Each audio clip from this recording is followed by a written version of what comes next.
অত্যাচার করিও না, বিশৃঙ্খলা সৃষ্টি করিও না এবং সন্ত্রাস করিও না। আমি আল্লাহ এগুলা ইসলামের মধ্যে হারাম করেছি। কেটে দে। আল্লাহ সুবহানাহু ওয়া তাআলা বলেছে, বান্দারা তোমরা দুনিয়ার মধ্যে শৃঙ্খলা বজায় রাখো, তোমরা দুনিয়ার মধ্যে ন্যায় পরায়ণতা করো, তোমরা দুনিয়ার মধ্যে কল্যাণ প্রতিষ্ঠিত করো, তোমরা এই দুনিয়ার মধ্যে বিশৃঙ্খলা সৃষ্টি করিও না। কথা বলেন ঠিক কিনা? আজ আমরা এমন একটি দেশে বাস করি,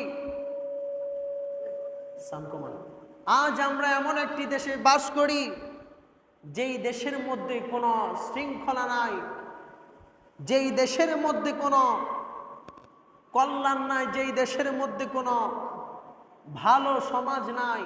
আজ আমাদের দেশটা হয়ে গিয়েছে অত্যাচারী দেশ, বিশৃঙ্খলা দুর্নীতি দিয়ে ভরে গেছে। কথা বলেন ঠিক কিনা?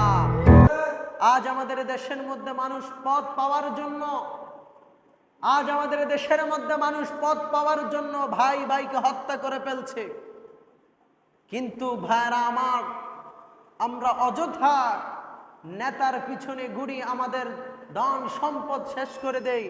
আমরা মুসলমান জাতি, আমরা আজ এই পদের জন্য আমরা ভাই ভাইকে হত্যা করে ফেলি। কথা বলেন ঠিক কিনা? আজ আমাদের দেশের মধ্যে শৃঙ্খলা নাই, কল্যাণ প্রতিষ্ঠিত করার মতো মানুষ বেশি একটা নাই। কথা বলেন ঠিক কিনা? আজ আমাদের দেশটা হয়ে গিয়েছে অত্যাচার, বিশৃঙ্খলা, দুর্নীতি, সন্ত্রাস দিয়ে আমাদের দেশ ভরে গিয়েছে। কথা বলেন ঠিক কিনা? আল্লাহ সুবহানাহু ওয়া তাআলা বলেছে, এই পৃথিবীর মানুষ তোমরা এই দুনিয়ার মধ্যে ন্যায় পরোয়ানা এবং কি শৃঙ্খলা বজায় রাখো, কল্যাণ প্রতিষ্ঠিত করো, কিন্তু আমরা তার উল্টাটা করতেছি। কথা বলেন ঠিক কিনা? বন্ধুরা আমার, আল্লাহ সুবহানাহু ওয়া তাআলা পৃথিবীর মধ্যে এমন একজন নবী পাঠিয়েছেন, যেই নবীকে পৃথিবীর মধ্যে পাঠানো হয়েছে জাহিলিয়াতের যুগে, যখন মানুষ আল্লাহর ইবাদত করত না, বিভিন্ন খোদার ইবাদত করত। জাহিলিয়াতের যুগে যখন মানুষ সূর্যের ইবাদত করত, চন্দ্রের ইবাদত করত, গাছ গাছালির ইবাদত করত, তখন মানুষ পথভ্রষ্ট হয়ে গিয়েছিলেন, মানুষ গুমরাই হয়ে গিয়েছিলেন, একাত্মবাদী খোদার ইবাদত করত না।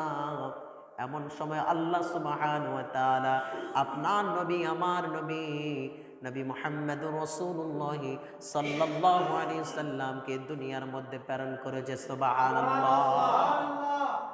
মানব জাতির হেদায়েতের জন্য আমার রাসূলকে আল্লাহ প্রেরণ করেছেন।